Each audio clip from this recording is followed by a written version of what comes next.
Before I begin my next story, I want you to take a look at these visuals.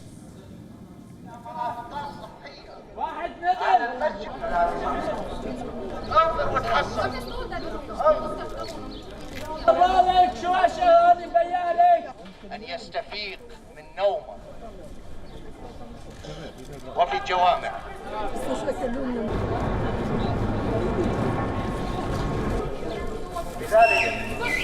في كيفيات هذه المجموعات التي تحاول Do you remember this incident? Last month, an Iraqi protester had burnt Islam's holy book of Quran in Sweden. Swedish authorities had allowed it. Another such incident was planned for today, but this time, Iraq has retaliated. Supporters of religious and political leader Muqtada al-Sadr set the Swedish embassy in Iraq on fire. No casualties have been recorded, but Sweden is angry. Iraq has also expelled the Swedish ambassador, and now it threatens to cut diplomatic ties altogether.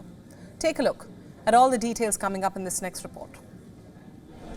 Over 3 weeks ago, on Eid al-Adha, an Iraqi refugee in Sweden burned Quran in front of Stockholm's largest mosque. Another fire was on the cards near the Iraqi embassy in Stockholm. But before that could happen, fire was answered with fire.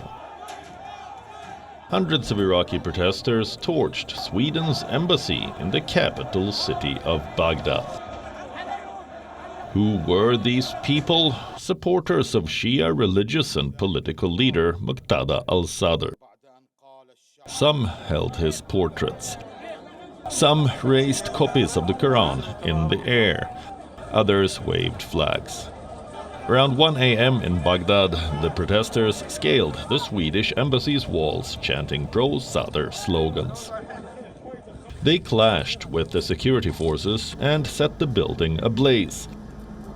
Smoke rose as firefighters extinguished stubborn embers. Outside the walls, the protesters celebrated what they had done. Iraqi riot police fired a water cannon to disperse them. Security forces chased them away with electric batons. The Iraqi government strongly condemned the whole incident. It declared it as a security breach and vowed to protect diplomatic missions. But at the same time, Baghdad threatened to cut ties with Sweden. It released this statement. Let me read it out. The Iraqi government has informed the Swedish government through diplomatic channels that any recurrence of the incident involving the burning of the Holy Quran on Swedish soil would necessitate severing diplomatic relations. Swedish Foreign Minister Tobias Billström announced that embassy staff were safe, but Iraqi authorities had failed in their responsibility to protect the embassy.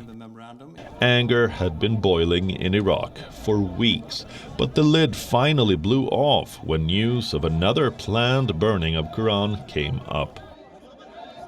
That's right, on Wednesday, a police permit showed that the Swedish police had approved a public meeting outside Iraq's embassy in Stockholm. 2 people were expected to participate. One of them was the man who had started this whole fiasco with the first burning incident. Supporters of Muqtada al-Sadr chose to retaliate this time. He is one of Iraq's most powerful figures.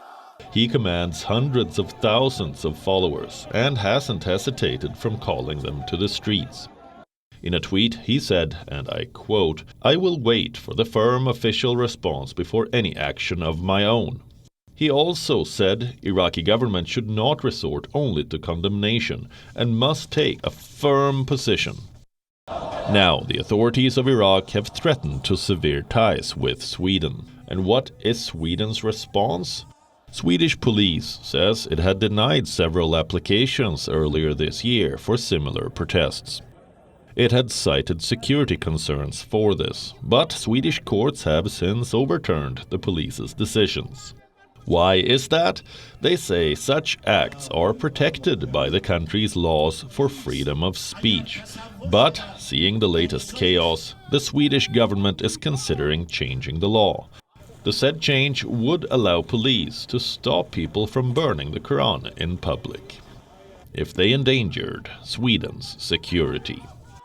Bureau Report, WION World is One. WION World is One is now available in your country. Download the app now and get all the news updates on the move.